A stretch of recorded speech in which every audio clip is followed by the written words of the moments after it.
Hi friends, welcome to my page yeah channel. তোমরা যেখান থেকে দেখছো তোমরা আমার চ্যানেলকে ইয়া পেজকে লাইক, কমেন্ট অ্যান্ড শেয়ার করে দিও, সাথে সাথে সাবস্ক্রাইবও করে দিও। আজকে আমি নিরামিষ চাউমিন বানাবো। এটার জন্য আমি চাউমিনটা সিদ্ধ করে নিয়েছি আর এইখানে সবজিগুলো কেটে নিয়েছি। এখানে সবজি দিয়েছি গাজর, ক্যাপসিকাম, ফুলকপি আর টমেটো দিয়েছি। তো এখানে কড়াই গরম হয়ে গেছে, এখানে আমি অল্প সরষের তেল দিয়ে দিয়েছি। এখানে আমি কালো জিরে সম্বার দিব। আর জানো আমি বেশি না নিরামিষ চাউমিন, পাস্তা, ম্যাগি সব নিরামিষই করি।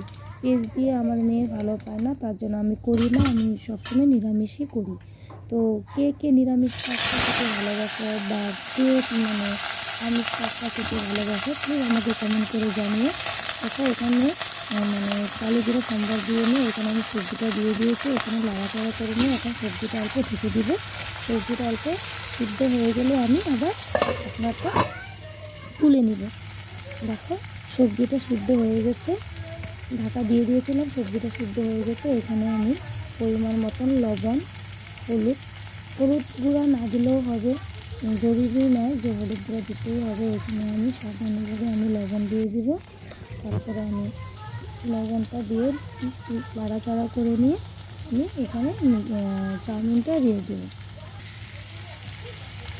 তো দেখো আমি এখানে লবণ দিয়ে দিয়েছি আর এখানে চাউমিনটাও দিয়ে দিয়েছি আর আমি সাথে লঙ্কাও দিয়ে দিয়েছি। আমি অল্প ঝাল খেতে ভালো পাই, তার জন্য আমি লঙ্কা দিয়ে দিয়েছি। যারা ঝাল খেতে ভালোবাসে তারা দিতে, আর যারা ঝাল খেতে ভালো না বাসে তারা পরে দিলেও হবে। তো এখানে আমি নাড়াচাড়া করে নিয়ে ওকে ভাজা ভাজা করে নিব। এর মধ্যে আমি অল্প ধনেপাতাও দিয়েছি, এটা আমি ভিডিও করতে পারিনি, স্কিপ করে গেছে। তো দেখো পাস্তাটা চাউমিনটা কত সুন্দর কালার হয়েছে না, দেখতে খুব সুন্দর লাগছে, খেতেও ভালো হয়েছে। তো আমি এখানে এখন ম্যাগি মশলা দিব।